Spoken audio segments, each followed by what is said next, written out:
Hello students, आज हमें करनी है गणित की कार्यपत्रक संख्या 1 और आज हम 9वीं क्लास की यानी 9th क्लास की पहली वर्कशीट करने वाले हैं। Welcome all of the students to class 9th class की पहली वर्कशीट। मैथ्स का टॉपिक है आज आपका संख्या पद्धति, यानी आज हमें सीखना है चैप्टर नंबर 1 जो कि रैशनल नंबर्स के बारे में है, जहाँ पर हम अलग अलग संख्याओं के बारे में सीखेंगे और जिसमें कि हम सिर्फ और सिर्फ रैशनल नंबर्स पे ज़्यादा ध्यान देंगे, यानी परिमेय संख्याओं के बारे में सीखेंगे।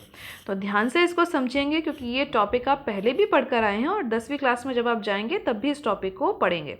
तो चलो स्टार्ट करते हैं आज की वर्कशीट। आज की वर्कशीट में बेटा सबसे पहले एक डिस्कशन, एक बातचीत दी गई है बबलू और बबली के बीच में। तो पढ़ते हैं हम इसको। बबली, क्या तुम परिमेय संख्याओं के बारे में जानती हो? तो बबली जवाब देती है, हाँ बबलू, मैं जानती हूँ। वही संख्याएं हैं ना ये जिनको p बटा क्यूब के रूप में लिखा जा सकता है, जहाँ p और q कोई पूर्णांक है और q बराबर नहीं है 0 के। तो आप सभी भी परिमेय संख्याओं के बारे में पिछली कक्षा में यानी 8वीं कक्षा में पढ़कर आए हैं। ऊपर आप एक लिंक देख पा रहे होंगे, वहाँ पर क्लिक कर कर आप इस टॉपिक को समझ सकते हैं फिर से कि क्या होती थी आपकी परिमेय संख्याएं। थोड़ा सा मैं आपको भी बता देती हूँ, लेकिन अगर आप एक्सप्लेन वे में समझना चाहते हैं, पूरे तरीके से समझना चाहते हैं, तो आप ऊपर लिखे हुए लिंक पर या डिस्क्रिप्शन बॉक्स में मैं आपको लिंक दे दूंगी, वहाँ से आप उसको समझ सकते हैं। तो ऐसी संख्याएं जो p बटा q के रूप में यानी बटा के रूप में लिखी जाएं, जहाँ p और q का मान पूर्णांक हो और q कभी भी 0 ना हो, यानी नीचे बैठी हुई संख्या 0 नहीं हो सकती। जैसे कि कोई संख्या है 2/3, 2 और 3 दोनों पूर्णांक है और ये बटा के रूप में लिखा गया 2/3, जहाँ नीचे बैठी हुई संख्या, देखो क्यों नीचे लिखा हुआ ना, तो यानी नीचे बैठी हुई संख्या 0 नहीं है। तो 2/3 हमारी कैसी संख्या है? ये है हमारी एक परिमेय संख्या। इसी तरीके से अगर मैं बोलूँ 5/-6, तो 5 और -6 अलग अलग अगर हम इनको समझें तो दोनों ही हमारे पूर्णांक हैं। बटा के रूप में हमने इन्हें लिख दिया, नीचे की संख्या 0 नहीं है, तो यानी ये भी एक पूर्णांक है। तो इस तरीके की संख्याओं को हम बोलते हैं परिमेय संख्या। -5, 5 और -6 पूर्णांक थे और इन दोनों को साथ में बटा के रूप में लिख देने पर ये बन गई एक परिमेय संख्या। इसको आपने एक्सप्लेन वे में समझना है तो आप वो वीडियो देखिएगा ज़रूर। अब आज की वर्कशीट में हमें समझना है कि जो हमारे परिमेय संख्याएं हैं उनको दशमलव के रूप में कैसे लिखें। जैसे कि अभी मैंने आपको एक संख्या के बारे में बताया जो कि है 2/5, ठीक है। अब इस 2/5 को दशमलव के रूप में कैसे लिखें? तो आप सभी जानते हैं 2/5 को इस तरीके से भाग के रूप में लिखा जा सकता है। अब इस भाग के रूप में लिखने पर जो संख्या यहाँ ऊपर लिखी गई है ना, वो भाग में हमेशा अंदर आती है, ये ध्यान रखेंगे आप ये नहीं देखेंगे कि वो संख्या छोटी है या बड़ी है। जो भी संख्या ऊपर लिखी गई है वो भाग के सवाल में अंदर लिखेंगे, जो नीचे लिखी गई है संख्या वो भाग के सवाल में हमेशा बाहर आती है। तो 2/5 को भाग के रूप में हम इस तरीके से लिख सकते हैं। तो चलो अब इसकी भाग भी कर लेते हैं। अब 5 के पहाड़े में मुझे 2 ढूंढना है, 2 तो नहीं आता, तो हम क्या करेंगे, यहाँ पर उत्तर में पहले एक दशमलव लगा लेंगे, 0 अब इस दशमलव लगाने का हमें क्या फ़ायदा होगा, हम 2 के साथ एक 0 लगा सकते हैं। अब ये बन गया 2 की बजाय 20 बन गया। अब 5 के पहाड़े में 20 कहाँ आता है, 5 चौक 20, यानी 5 का पहाड़ा 4 तक पड़े तो हमें मिल जाएगा 20। तो 20 यहाँ लिख देते हैं। अब नॉर्मल जैसे हम घटाते थे वो घटा लेते हैं, तो 0 आ गया। अब देखो यहाँ पर ये जो दशमलव की जो संख्या बनी 2/5 के लिए जो दशमलव संख्या बनी वो बनी 0.4 और ये सिर्फ 0.4 पर ही ख़त्म हो गई। लेकिन यहाँ पर हमारे पास एक और संख्या है जो है 1/3। अब हम 1/3 को भी इसी प्रकार भाग करके देखते हैं। अब जल्दी से सोच के बताइए, 1/3 में से अंदर कौन सी संख्या बैठेगी? अंदर बैठेगी 1, क्योंकि 1 लिखा था ऊपर, नीचे लिखा था 3, तो नीचे वाली संख्या 3 बाहर।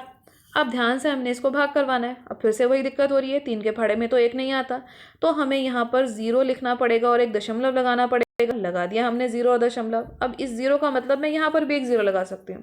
अब 3 के पहाड़े में 10 ढूंढना है, जो कि नहीं आता, लेकिन छोटा आता है संख्या 3 3 9, तो मैंने यहाँ 3 लिखा, यहाँ 9 लिखा, फिर माइनस करते हैं, फिर से 1 बचेगा, यहाँ पर मैं 1 लिख देती हूँ। अब आगे की सवाल करने की कोशिश करती हूँ।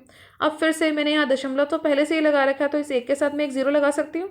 अब 3 के पहाड़े में फिर से 10 ढूंढना है, नहीं आता, लेकिन 3 तिया फिर से मुझे क्या मिल जाए, फिर से मैं घटाती हूँ, फिर 1 बचेगा। अब फिर से कुछ नहीं है तो इसके साथ एक 0 लगाना पड़ेगा। अब दशमलव तो पहले से लगा हुआ है। अब 3 के पहाड़े में फिर 3 तक पड़ा, तो फिर क्या मिल गया 9, फिर माइनस करूंगी, फिर 1 आएगा। ये तो ख़त्म ही नहीं होगा, जब तक मैं इसके साथ 0 लगाती जाऊंगी ये संख्या बार बार इसी तरीके से आती जाएगी। यानी इस 1/3 का जो उत्तर मुझे मिला वो क्या मिला, 0.333 3, और इसके आगे भी मुझे बिंदु यानी ये डॉट लगाने पड़ेंगे क्योंकि ये 3 तो ख़त्म ही नहीं हो रहा। ये जो हमारा शेषफल था यानी जो रिमाइंडर था वो बार बार 1 आ रहा है, उसकी वजह से हमारा उत्तर 0.333 दशमलव दशमलव दशमलव यानी डॉट डॉट डॉट हमने डाले। अब इस प्रकार की संख्याएं देखो, पहले 2/5 थी, इसको मैंने भाग करा तो उत्तर में 0.4 मिल गया, यानी मेरी भाग एक संख्या के बाद ख़त्म हो गई। लेकिन 1/3 में जब मैंने भाग किया तो वह जो भाग है ख़त्म ही नहीं हो रही है, एक ही अंक बार बार रिपीट हो रहा है, बार बार आ रहा है। तो यही है हमारी दशमलव प्रसार। 2/5 जो मैंने संख्या आपको बताई थी, यह संख्या भी परिमेय संख्या है, और 1/3 भी हमारी परिमेय संख्या है, लेकिन दोनों ही संख्याओं का दशमलव प्रसार बिल्कुल अलग है। यहाँ पर पहले वाली संख्या में दशमलव प्रसार एक अंक के बाद खत्म हो जाता है, यानी 4 के बाद ये खत्म हो जाता है, लेकिन यहाँ पर जब 1/3 का दशमलव प्रसार लिखा जाता है तब वह खत्म नहीं हो रहा है, वह बार बार आया जा रहा है। तो इस प्रकार से जो दशमलव प्रसार है वो दो तरीके के हो सकते हैं परिमेय संख्याओं के। पहला प्रसार जिसको हम बोलते हैं शांत, यानी कि टर्मिनेटिंग, जो कि खत्म हो जाएगा, जिसमें हमारा जो रिमाइंडर है यानी जो शेषफल है जब वो 0 आ जाएगा यानी खत्म हो जाएगा, शांत हो जाएगा, तो उस दशमलव प्रसार को हम बोलते हैं शांत दशमलव। लेकिन यदि वह खत्म नहीं हो रहा और बार बार एक ही संख्या आ रही है, एक ही संख्या रिपीट हो रही है, तो उसको हम बोलते हैं अशांत आवर्ती या फिर अनवसानी आवर्ती। लेकिन आप अशांत आवर्ती याद रखें, क्योंकि शांत से आप अशांत याद रख सकते हैं। तो हमने पढ़ा कि हमारा दशमलव प्रकार दो तरीके का होता है, एक होता है शांत और दूसरा होता है अशांत आवर्ती, जिसमें आवर्ती का क्या मीनिंग है, रिपीटिंग या फिर रेकरिंग। जैसे कि आपने देखा ना 3 बार बार आ रहा था, तो इसी को हम बोलते हैं आवर्ती। अब हमने देखा कि इन संख्याओं को Q के रूप में भी दर्शाया जा सकता है, और दो परिमेय संख्याओं के बीच अपरिमित यानी इनफाइनाइट परिमेय संख्याएं होती हैं। पिछले साल आपने पढ़ा था ना 1/3 और 5/3, इनके बीच अगर आपसे 10 परिमेय संख्या निकालने को बोली जाए तो आपने कक्षा 8वीं में इस प्रकार के प्रश्नों को हल किया था, तो वही यहाँ पर हमें समझाया गया है। लेकिन आज की वर्कशीट में जो हमने बहुत अच्छे से पढ़ना है, जो हमें ध्यान रखना है, वो है ये कि हमारी परिमेय संख्याएं शांत हो सकती हैं या अशांत आवर्ती हो सकती हैं। अब इसी के आधार पे, इसी के बेसिस पे आगे की वर्कशीट हम सॉल्व करते हैं, जिसमें कुछ क्वेश्चंस को हमें सॉल्व करना है। आगे की वर्कशीट में बेटा पहला क्वेश्चन देखिए क्या बोला गया है, 10/3 और 7/4 के दशमलव प्रसार ज्ञात कीजिए। तो दो संख्याएं हैं, पहली है 10/3 और दूसरी है 7/4। अब इसका दशमलव प्रसार किस प्रकार से ज्ञात करेंगे, अभी मैंने आपको समझाया था। इस प्रकार से भाग करके ऊपर लिखी हुई संख्या जो 10 है वो अंदर लिखी जाएगी और नीचे लिखी संख्या 3 बाहर लिखी जाएगी भाग में। अब 10 को 3 से भाग करवाना है, तो चलो जल्दी से करवाओ। क्या 3 के पहाड़े में 10 मिलता है? नहीं, लेकिन 10 से छोटी संख्या जरूर मिलती है, जो कि होती है 9। कहाँ पे मिलती है? 3 तिया 9, तो 3 यहाँ लिखा और 9 यहाँ लिखा, फिर घटा देते हैं, क्या बचेगा? 1। अब 1 तो नहीं आता 3 के पहाड़े में, तो यहाँ मुझे दशमलव लगाना पड़ेगा और ये 1 के साथ लग जाएगा 0, क्योंकि हमने दशमलव लगा दिया। अब 3 के पहाड़े में फिर से 10 को ढूंढना है, नहीं आता, लेकिन 3 तिया फिर से मुझे क्या मिल जाएगा? 9। फिर मैं माइनस करती हूँ, फिर मैं घटा लेती हूँ, यहाँ पे फिर से 1 मिलेगा। अब दशमलव तो पहले से ही लगा हुआ है, तो 1 0 में और लगा देती हूँ उसके साथ, फिर आ जाएगा 3, फिर से मैं 9 लिख देती हूँ यहाँ पे, फिर घटाऊंगी, फिर 1 आ जाएगा। अब ये जो भाग है ये चलती ही जाएगी, ये ख़त्म नहीं होगी, यानी मैं इसके साथ यहाँ पे डॉट लगा देती हूँ। तो 10/3 का मेरा उत्तर क्या आ गया? 3.33, और फिर मैंने डॉट डॉट डॉट डाल दिया, क्योंकि ये ख़त्म ही नहीं हो रहा। तो इसको मैं किस रूप में लिख सकती हूँ? 3.3 लिखकर मैंने 3 पे बार लगा दिया। अब ये बार लगाने का क्या मतलब है, ये लाइन खींचने का क्या मतलब है? ये लाइन मुझे ये बता रही है कि ये जो 3 मैं लिख रही हूँ ना, जिसके ऊपर मैंने ये निशान लगाया, ये बार लगाया, इसका मतलब ये 3 बार बार आ रहा है। तो यानी यह कैसा दशमलव प्रसार बन गया? ये बन गया हमारा अशांत, यानी खत्म नहीं हुआ, ये चलता जा रहा है, अशांत, और ये बन गया आवर्ती। आवर्ती का मतलब रिपीट भी हो रहा है, तो यह दशमलव प्रसार हमारा बन गया अशांत आवर्ती। 3.3 पे हमने बार डाला और हमने लिख दिया कि यह दशमलव प्रसार अशांत आवर्ती है। अगला हमें करना है 7/4 का, तो चलो जल्दी से करते हैं। अंदर फटाफट से जल्दी से मुझे बताओ क्या लिखेंगे? 7 लिखेंगे, क्योंकि 7 ऊपर है, 4 नीचे था, तो उसको बाहर लिख देते हैं। अब हम करते हैं भाग। 4 के पहाड़े में हमें 7 ढूंढना है, नहीं मिलता, लेकिन 7 से छोटी संख्या क्या मिलती है? 4 एकम 4, तो मैं यहाँ 4 लिख देती हूँ, वहाँ मैंने 1 लिख दिया। अब हम घटा देते हैं, घटाने पर क्या मिला? 3। अब 4 के पहाड़े में इस 3 को ढूंढना है, नहीं मिलता, तो हम यहाँ दशमलव लगा देते हैं और इस 3 का कर देते हैं 30। अब 4 के पहाड़े में 30 ढूंढो, नहीं मिलता, लेकिन 4 सत्ते कितना होता है? 28, तो मैंने यहाँ 28 लिख दिया। अब घटाते हैं फटाफट से, तो 30 में से 28 गया तो बचेगा 2। दशमलव पहले से यहाँ पर लगा हुआ है, ये रहा हमारा दशमलव, तो मैं इसके साथ एक 0 लगा दूँ। अब 4 के पहाड़े में मुझे 20 ढूंढना है, तो 4 पंजे आता है 20, तो देखो मैंने यहाँ 20 लिखा, घटाऊंगी तो क्या मिल जाएगा 0। अब देखो ध्यान से, यहाँ पर ये जो दशमलव प्रसार यानी जो ये भाग है ये खत्म हो गई, ये शांत हो गई, तो यानी हमारा उत्तर यहाँ पर क्या आ गया 1.75। अब ध्यान से देखो बेटा, यहाँ पर ये 2 ही संख्याओं के बाद खत्म हो गया, इसके बाद ये भाग हो ही नहीं सकता। लेकिन इससे पहले वाली जो संख्या थी वो कभी भी खत्म नहीं हो रही, हमेशा शेषफल 1 मिल रहा है। तो ऐसी संख्याएं हमारी क्या बनी, अशांत आवर्ती। लेकिन क्योंकि ये खत्म हो गई तो ये कैसा दशमलव प्रसार बन गया, ये बन गया शांत दशमलव प्रसार। तो आपने बहुत अच्छे से इसको याद रखना है कि शांत क्या होता है दशमलव प्रसार, और अशांत आवर्ती क्या होता है दशमलव प्रसार। अब इसके बाद हम करते हैं अगला प्रश्न। अब आगे की वर्कशीट में देखिए बेटा हमें क्या करते हैं, आइए अब अशांत आवर्ती दशमलव प्रसार को P/Q के रूप में लिखने के प्रयास करते हैं, कोशिश करते हैं। तो देखिए क्या है, उदाहरण नंबर 1, 0.444, देखो 4 बार बार लिखा है, फिर डॉट डले में इस तरीके से 0.4444 इस तरीके से लिखा गया, और फिर कुछ डॉट डले में है ना, इस तरीके से। यहाँ पे 5 बार 4 लिखा है, मैंने सिर्फ 4 बार लिखा है, मैं एक और बार भी लिख देती हूँ यहाँ पे, और फिर डॉट डाल देती हूँ, तब भी मतलब वही है। अब अगर इस संख्या में ये डॉट नहीं डले होते, यानी आखिर में ये निशान नहीं डले होते, जो यहाँ पे ये बिंदी डली हुई है, तो इस संख्या को मैं बटा के रूप में लिख सकती थी या नहीं, लिख सकती थी। यहाँ का ये दशमलव हटा देती और नीचे कितनी बार मैं 0 डालती, 1 2 3 4 5, 1 लिखकर मैं 5 बार 0 लिख देती, क्योंकि इसके आगे डॉट तो नहीं थे। लेकिन अब यहाँ पर इसके आगे ये दशमलव डले हुए, अब हमने भाग करके देखा तो हमें समझ आ गया इस दशमलव का क्या मतलब है। अब अगर मैं यहाँ से दशमलव हटाऊंगी तो मैं कितनी बार 0 नीचे लिखूं, 5, तो ये बार 4 आ ही रहा है। इस डॉट का मतलब है, ये जो आगे ये डॉट डले हुए इनका क्या मतलब है, ये 4 बार बार आता रहेगा, यानी मैं 5 बार 0 नहीं लिख सकती नीचे, मुझे पता ही नहीं चलेगा कि मैं कितनी बार 0 लिखूं। तो इसीलिए इसको मैं अलग तरीके से हल करूंगी। तो आज हमने यही सीखना है कि ऐसी संख्याओं को हम किस प्रकार से हल करते हैं। तो चलो स्टार्ट करते हैं। क्वेश्चन में जो स्टेप्स है आप उसको बहुत ध्यान से करेंगे। 0.444 को P/Q के रूप में व्यक्त कीजिए, जहां P और Q पूर्णांक है और Q 0 नहीं है। इस प्रकार के बेटा जो आपके प्रश्न है पेपर में ज़रूर आते हैं, बहुत ध्यान से आप इसको समझेंगे। सबसे पहले जो संख्या दे रखी है ना, इसी को मैं मान लेती हूँ। मैंने लिखा माना x बराबर है, जो मेरे को संख्या दे रखी है 0.444, मैं सिर्फ 3 ही बार 4 लिख रही हूँ और मैं 3 बिंदु लगा देती हूँ आगे, ताकि क्वेश्चन आसान रहे। अब इसके बाद ध्यान से समझना, ध्यान से देखना, कौन सी ऐसी संख्या है जो बार बार आ रही है। 4 है ना, एक ही ऐसी संख्या है, सिर्फ एक अंक ऐसा है जो बार बार आ रहा है।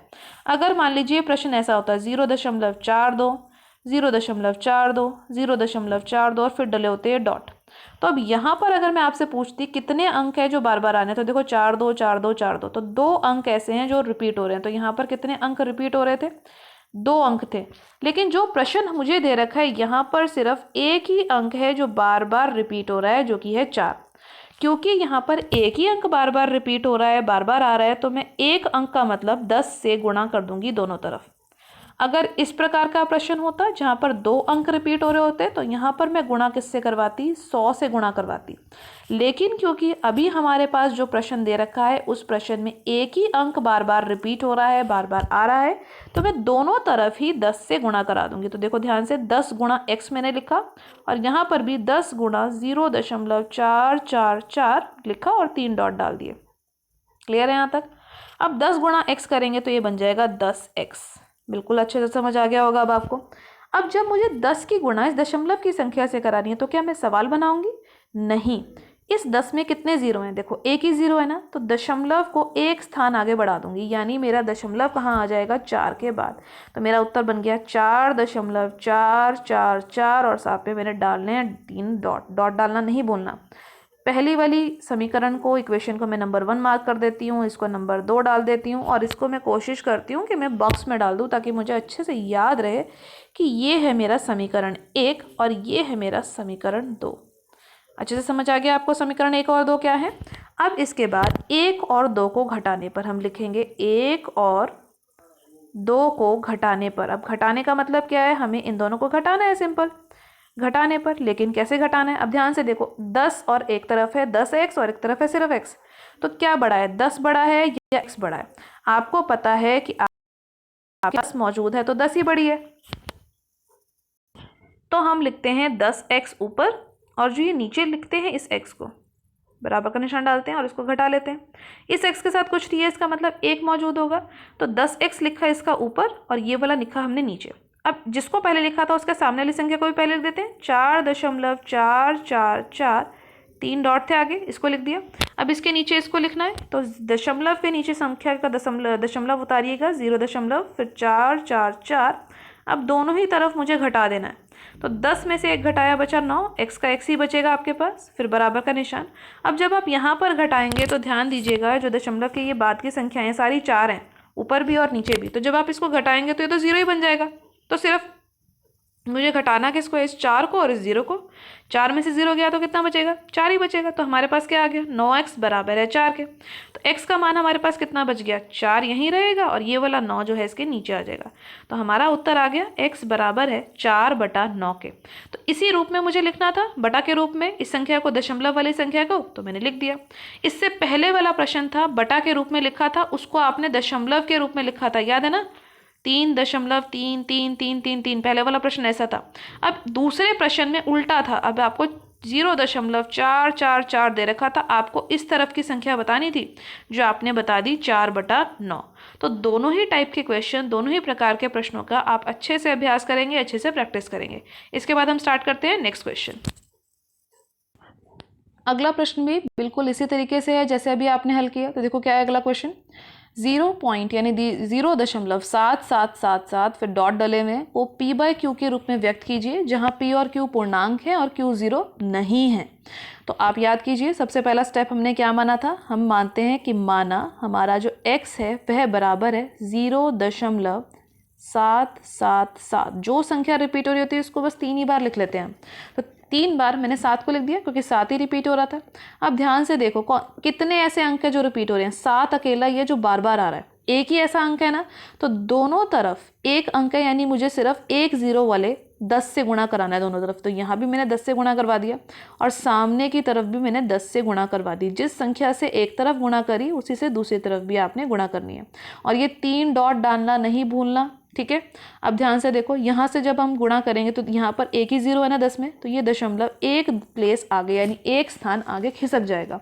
तो हमारा उत्तर यहाँ पर क्या बन जाएगा, ये हो जाएगा 10x बराबर है 7.777, फिर 3 बार हमने डॉट डाल दिए। यहाँ पे जो मेरा दशमलव था ये एक स्थान आगे चला गया यहाँ पे। तो अब इस वाली समीकरण को मैंने नंबर 1 मार्क करना है, इस वाले समीकरण को नंबर 2 मार्क करना है, और इनको मैंने ऐसे बॉक्स में भी डाल देना है ताकि मेरे को याद रहे ये मेरा समीकरण 1 है और ये मेरा समीकरण 2 है।